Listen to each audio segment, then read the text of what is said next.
ದೇವರಿಗೆ ಮಹಿಮೆ ಉಂಟಾಗಲಿ.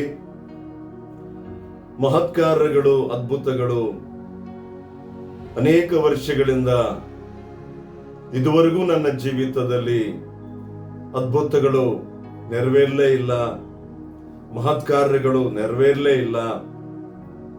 ಅನೇಕರಿಗೆ ಅದ್ಭುತಗಳು ಆಗುವುದನ್ನ ನೋಡ್ತಾ ಇದ್ದೀನಿ, ಕೇಳ್ತಾ ಇದ್ದೀನಿ.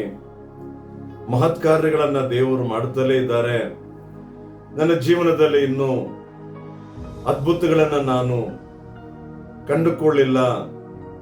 ಆ ಒಂದು ಅದ್ಭುತಗಳ ಮೂಲಕ ನಾನು ಸಂತೋಷ ಪಡಬೇಕು, ನಾನು ದೇವರಲ್ಲಿ ಬಲಪಡಬೇಕು ಎಂಬುದಾಗಿ ಅಂದುಕೊಳ್ಳುತ್ತಾ ಅನೇಕ ವಿಷಯದಲ್ಲಿ ದೇವರ ಅದ್ಭುತವನ್ನು ಎದುರು ನೋಡುತ್ತಾ ಇದ್ದು ನನಗಿನ್ನೂ ಸಿಗಲಿಲ್ವಲ್ಲ ಎಂಬುದಾಗಿ ಹೇಳುತ್ತಿರುವಂತಹ ಪ್ರಿಯ ಸಹೋದರ ಸಹೋದರಿಯರೇ, ಪ್ರಿಯ ದೇವ ಜನರೇ, ದೇವರ ಮಕ್ಕಳೇ, ದೇವರ ಸೇವಕರೇ, ಇಲ್ಲಿ ದೇವರ ವಾಕ್ಯ ನಮಗೆ ಇವತ್ತು ಸ್ಪಷ್ಟವಾಗಿ ಹೇಳುವುದನ್ನ ನಾವು ಗಮನಿಸುವುದೇ ಆದರೆ, ದೇವರಿಗೆ ಅದ್ಭುತಗಳನ್ನ ಮಾಡುವುದು, ಮಹತ್ಕಾರ್ಯಗಳನ್ನ ಮಾಡುವುದು ಅದು ಬಹಳ ಸುಲಭವಾಗಿರುವಂತ ಕೆಲಸ, ಬಹಳ ಲೇಸಾಗಿರುವಂತ ಒಂದು ಕೆಲಸ.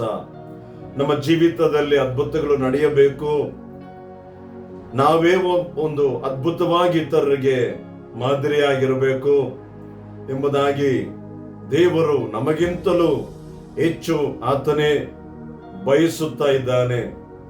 ಮತ್ತೆ ಯಾಕೆ ನನ್ನ ಜೀವಿತದಲ್ಲಿ ಇನ್ನೂ ಅದ್ಭುತಗಳಾಗ್ಲಿಲ್ಲ, ನಾನು ಯಾಕಿನ್ನೂ ದೇವರಲ್ಲಿ ಸಂತೋಷ ಪಡಕ್ಕಾಗ್ತಾ ಇಲ್ಲ, ಮಹತ್ಕಾರ್ಯಗಳು ಯಾಕಿನ್ನೂ ನಡೆಯುತ್ತಲೇ ಇಲ್ಲ ಎಂಬುದಾಗಿ ಅಂತ ಒಂದು ಪರಿಸ್ಥಿತಿಯಲ್ಲಿ ಇರುವಂತ ನಿಮಗೆ ದೇವರು ಹೇಳುವಂತ ಒಂದು ವಾಕ್ಯವನ್ನ ನಾವಿವತ್ತು ಗಮನಿಸುವುದೇ ಆದರೆ, ಕೀರ್ತನೆಗಳು 136 4ನೇ ವಾಕ್ಯದಲ್ಲಿ ಈ ವಿಧವಾಗಿ ಸತ್ಯವೇದದಲ್ಲಿ ವಾಕ್ಯ ಬರೆಯಲ್ಪಟ್ಟಿದೆ.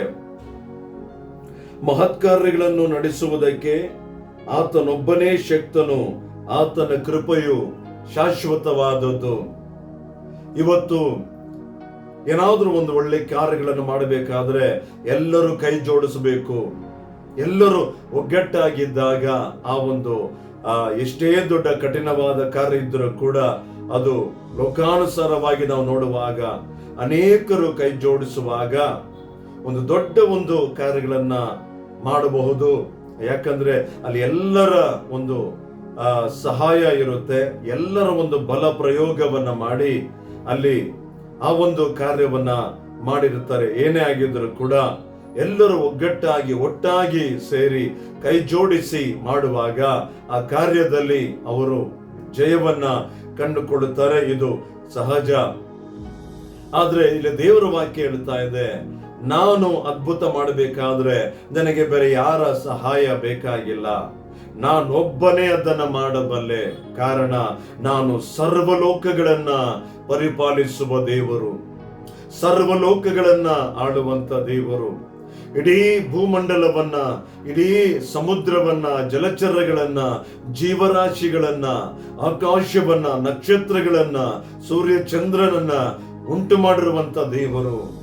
ನನಗೆಲ್ಲವೂ ಸಾಧ್ಯ, ನನಗೆ ಬೇರೆ ಯಾರ ಸಹಾಯ ಬೇಕಾಗಿಲ್ಲ, ನಾನು ಒಬ್ಬನೇ ಅದನ್ನ ಮಾಡಬಲ್ಲೆ. ನೀನು ಮನುಷ್ಯರನ್ನ ನೋಡುವುದು ಬಿಟ್ಟು, ಅವರ ಸಹಾಯವನ್ನ ನೋಡುವುದನ್ನ ಬಿಟ್ಟು, ನೀನು ಮೊದಲಾಗಿ ನನ್ನನ್ನು ನೋಡುವುದೇ ಆದರೆ ನಂತರ ನಿನಗೆ ನಾನು ಯಾರ ಮೂಲಕ ನಿನಗೆ ಸಹಾಯ ಮಾಡಬೇಕು, ನಾನು ಯಾರ ಮೂಲಕ ನಿನಗೆ ಅದ್ಭುತವನ್ನ ಮಾಡಬೇಕು ಅದನ್ನ ನಾನು ಮಾಡ್ತೀನಿ. ಅಂದ್ರೆ ಇಲ್ಲಿ ಮೊದಲು ನಾವು ದೇವರ ಆ ಒಂದು ಮಹತ್ಕಾರ್ಯಗಳು ದೇವರಿಂದಲೇ ಇದು ನೆರವೇರುತ್ತೆಂಬುದಾಗಿ ಮೊದಲು ನಾವು ಯೋಚನೆ ಮಾಡಬೇಕು, ನಿರೀಕ್ಷೆ ಉಳ್ಳವರಾಗಿರಬೇಕು. ನಂತರ ದೇವರು ಹೇಗೆ ಮಾಡಬೇಕು, ಯಾವ ವಿಧದಲ್ಲಿ ಮಾಡಬೇಕು, ಯಾರ ಮೂಲಕ ಮಾಡಬೇಕು, ಎಲ್ಲವನ್ನ ದೇವರು ಇಲ್ಲಿ ವಾಕ್ಯ ಹೇಳಿದ ಪ್ರಕಾರ ಆತನೊಬ್ಬನೇ ಮಹತ್ಕಾರ್ಯಗಳನ್ನು ಮಾಡುವುದಕ್ಕೆ ಸಾಧ್ಯ. ಆತನಿಗೆ ಬೇರೆ ಯಾರ ಸಹಾಯ ಬೇಕಾಗಿಲ್ಲ, ಬೇರೆ ಯಾರ ಆಲೋಚನೆ ಬೇಕಾಗಿಲ್ಲ. ಕಾರಣ ಆತನು ಸರ್ವಶಕ್ತನಾಗಿರುವ ದೇವರು. ಈ ವಾಕ್ಯದ ಮೂಲಕ ದೇವರು ನಿಮ್ಮನ್ನು ಬಲಪಡಿಸಲಿ, ಮಹತ್ಕಾರ್ಯಗಳು ನಿಮ್ಮ ಜೀವಿತಗಳಲ್ಲಿ ಮಾಡಲಿ. ಯೇಸು ಕ್ರಿಸ್ತನ ನಾಮದಲ್ಲಿ ಆಮೆನ್.